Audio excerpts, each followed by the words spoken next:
Okay, punta natin itong si Attorney Mabsat, no? Ito, totoo bang magre-resign si Sara? Ay, Diyos ko Lord, totoo ba? Bakit naman magre-resign si Sara, Attorney?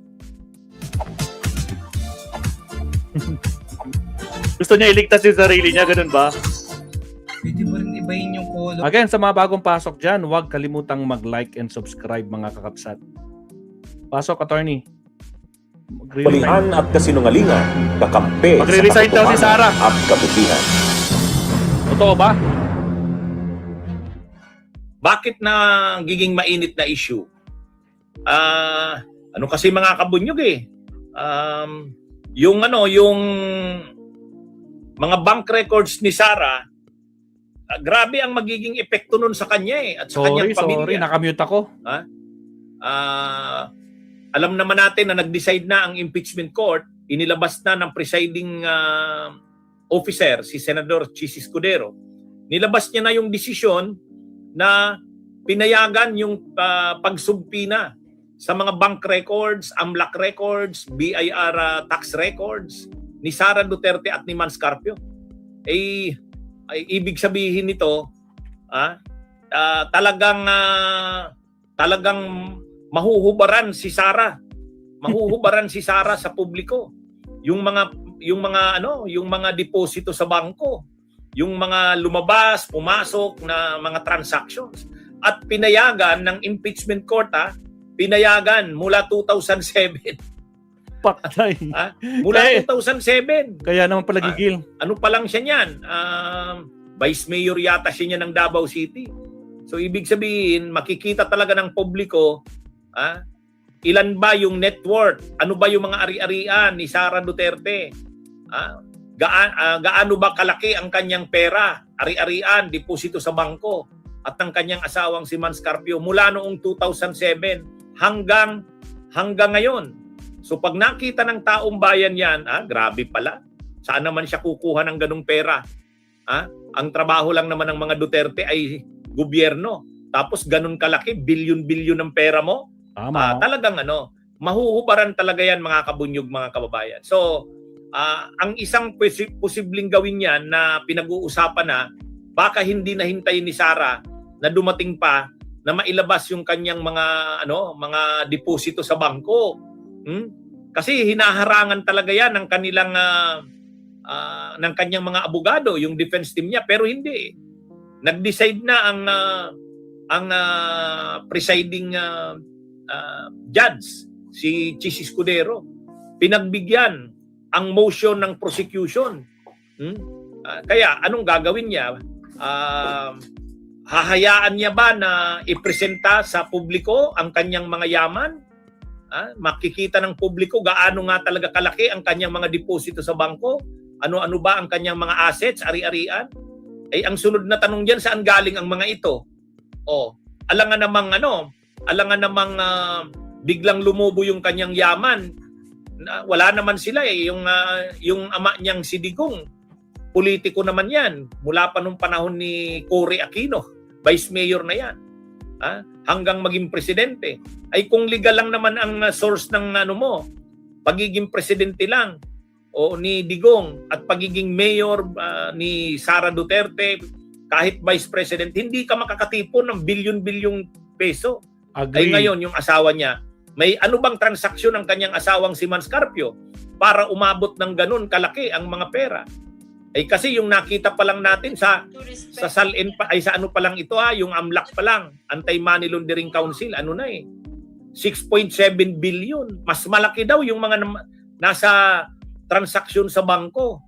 Sa Justice Committee hearing kasi noon, hindi naman sinubpina yung mga bank records. Hindi. Pero ngayon, pinayagan na ng impeachment court. Ang mga bangko naman magko-comply yan . May mga joint accounts, may mga solong accounts si Sara, lahat 'yun mauungkat at ipapakita yan sa publiko. Ipipresent yan sa publiko. Kaya ang magiging reaksyon ng publiko diyan, parang katulad yan kay Corona.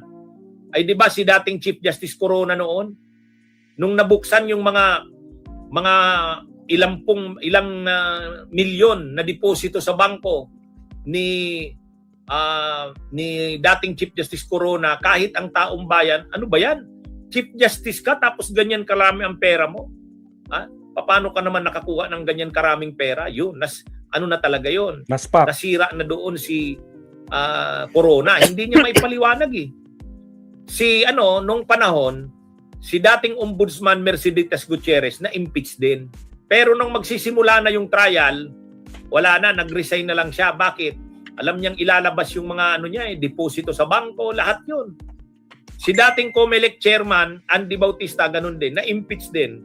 Nung magsisimula na rin ang trial, nag-resign na rin lang siya. Kaya sa kasaysayan ng ating sa kasaysayan ng mga impeachment sa atin, Oops, narangan tayo mga kapsat. may dalawang officials na na-impeach sa Kamara, pero nung magsisimula na ang trial, nag-resign na lang sila kasi ayaw nilang lumabas sa publiko eh.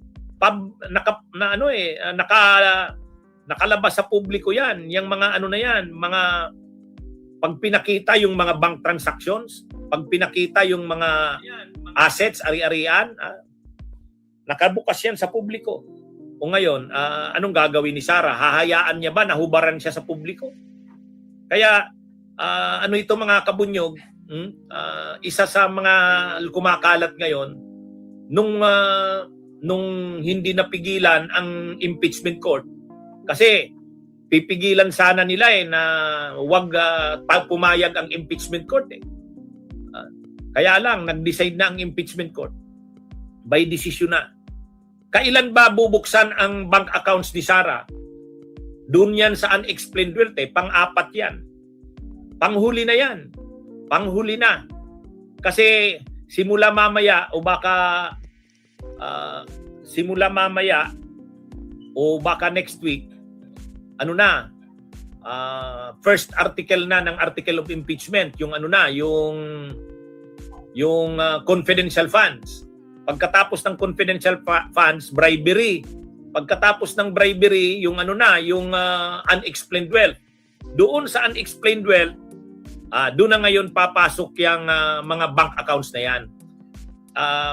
Ngayon pa lang dinesisyonan ng court ng impeachment court, pero hindi pa naman isasalang yung mga bank accounts ni Sara sa susunod na linggo, hindi pa. Doon yan sa unexplained wealth, panghuli na yon. Kaya lang, hihintayin pa ba ni Sara na dumating doon? Hihintayin niya pa ba? Yan yung importanteng diyan. Kaya maraming nagsasabi ngayon, attorney, mukhang pinag-iisipan na daw ni Sarang mag-resign. Kasi nga hindi napigilan yung hindi napigilan yung May tumatawag kay attorney. desisyon ng impeachment court. Ang desisyon ng impeachment court, payag ang impeachment court na buksan, isumpina ang mga bank records.